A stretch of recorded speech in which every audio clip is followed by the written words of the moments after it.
Why make us believe? We made it ourselves and it supports our channel, and it's a whole bunch of really stupid fun.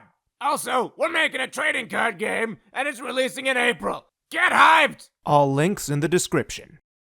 Hi, Internet! And welcome to another Kid Movie Ninja with your hosts, Fighting Leaf and Husky the Wolf.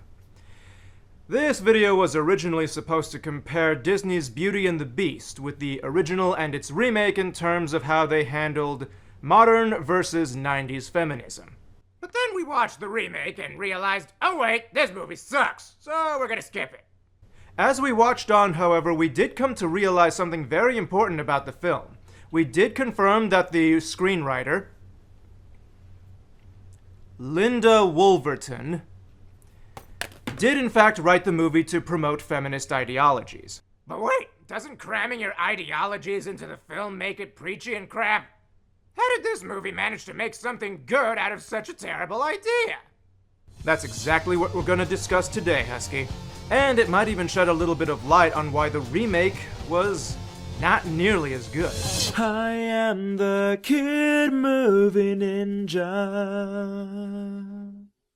First though, we gotta figure out just what the heck we mean when we call something preachy.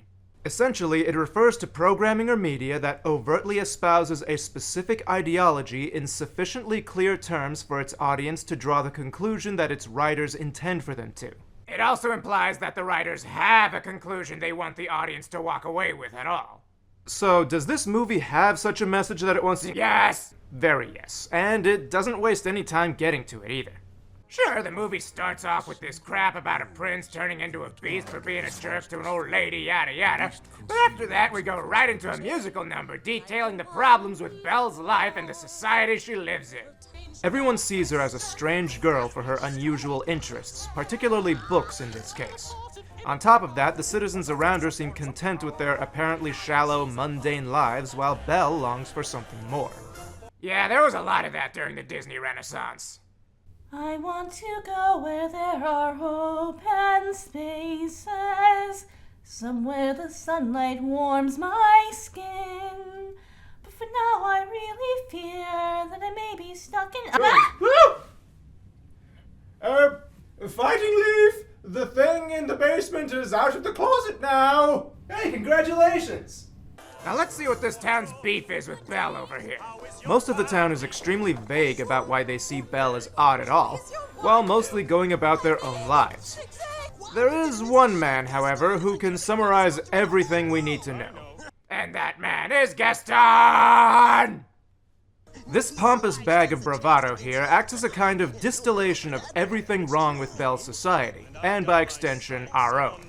This is where the alleged preachiness really begins. Little girls are going to look at this interaction between Belle and Gaston, and they're immediately going to recognize the expectations society puts on them. Well. I didn't think the guys ordered any cutie pie tonight. I beg your pardon? So, how's about we put on a little weird science and make most of my dreams come true? I don't think I really deserve that. No one does, Twits. No one does. See, Gaston has the hots for Belle because she's hot, and literally despises everything else about her.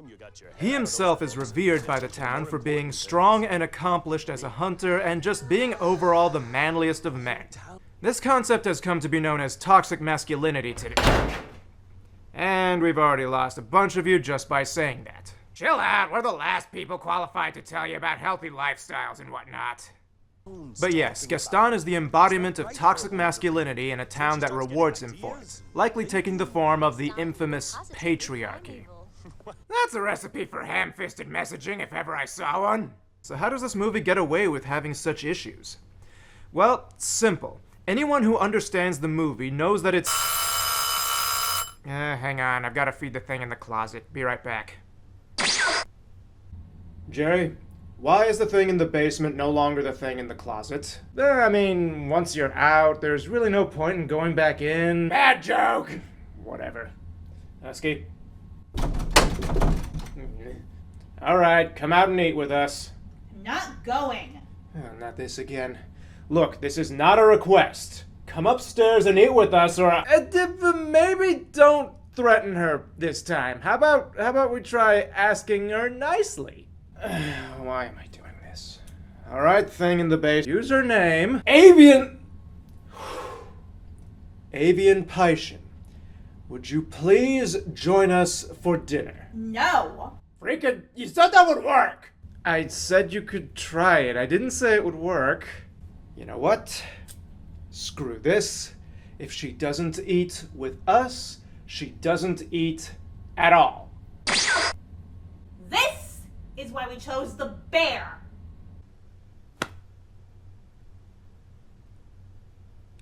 The movie's about Belle and the Beast, not Gaston. To be clear, what we mean is that while the movie is pretty preachy about its topic, it's not actually the focus of the film. And just in case any of you weren't angry at us yet, we're about to compare this film to Nimona. Ooh, boy's gonna cancel himself in record time. While beloved by many, the overall message of the film revolves around being demonized by people just for being different. Ballister's looked down on for being a commoner given status. Nimona herself is called an actual monster, which is understandable. But every major theme in that film revolves around that one concept. Or at least the 22 or so minutes that we actually sat through. Leave, we can watch something else, it's okay! I didn't care for it, let's leave it at that. I liked it. Anyway, Beauty and the Beast took the route instead of following the wise advice of director Hayao Miyazaki. To paraphrase, don't make a film about the problem, but create a world in which the problem exists. Beauty and the Beast does just that. It creates a world that has anti-feminist issues in it to preach a little bit to the audience. But the actual point of the film is about something a lot more immediately personal to the principal characters, and it teaches something a lot more immediately practical. The lessons here aren't about how to change the world, but more about how to treat people. See here, where the Beast is trying his best to pretend to be nice, only to be shut down at every turn because Belle sees right through him?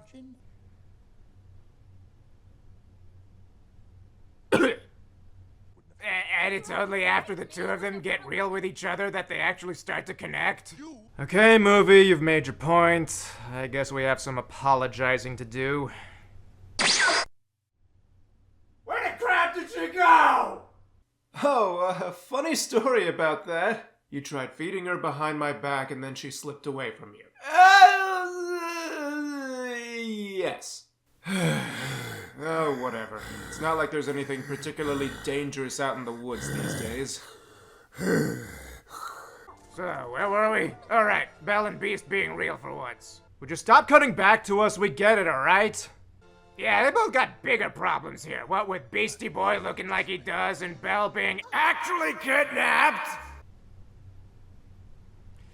But then they start making the best of their situations. You'd better cut away from us this instant. The best example is when the Beast shows off his library to Belle. Not just to get her to like him, but because he just wants to do something nice for her. No compensation required. So that's it then, right? Just don't go on and on about whatever you're being preachy about, and you'll have no problem. Wait, do they never mention feminist stuff again? Well, they do and they don't. Ah, great, that answer.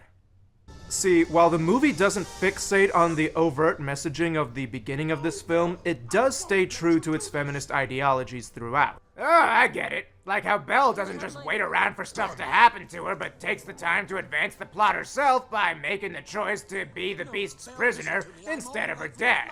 And then by running away from the castle because he was a jerk. Too soon? Move on, Husky.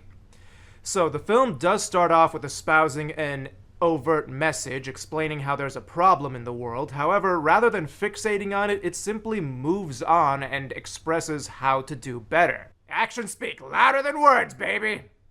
Their strategy wasn't cramming a message down our throats, not all throughout anyway, but simply to show us how much better a story you get when each character is well developed and influential on the plot. It also never goes into full girl boss territory either. Not that that's inherently bad, but it can feel really awkward if you don't know how to make the characters feel vulnerable from time to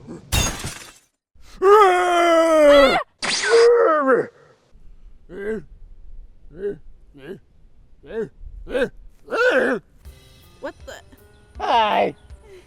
So, sorry about the last-minute heroics, but Professor Cabbage took his sweet time informing us that Randall Bug was out of jail again. What? Why? Time off for good behavior! Now die! Yeah, how about no?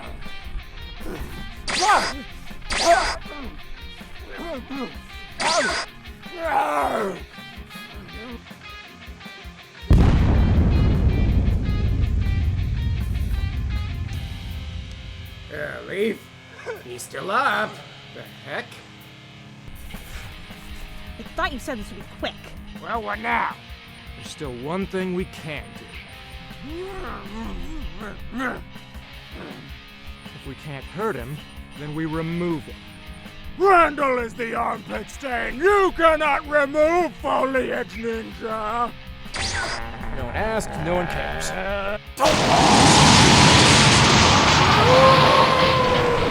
My face hurts. My everything else hurts.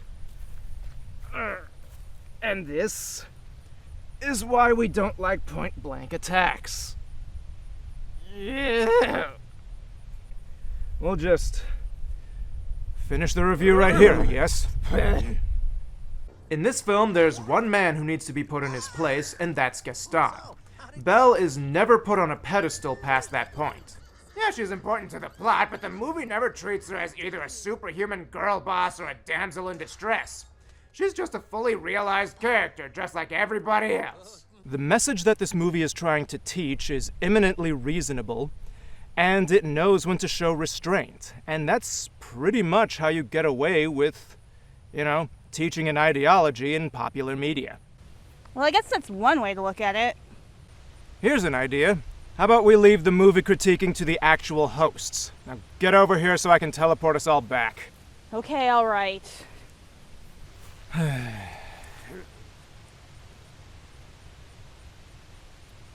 Yeah, this ain't awkward at all. Shut Shut up. Gosh, it's too bad when you're like this, Gaston. Being this good has its price. Every girl here'd like to friend-zone Gaston. You'll finish last if you're nice. But they don't know what they're all missing in you. They all told you no at the dance. But they'll regret being dismissing to you and for never giving you a chance. No one cares like Gaston, gives deep stares like Gaston. No one gives women giant stuffed bears like Gaston.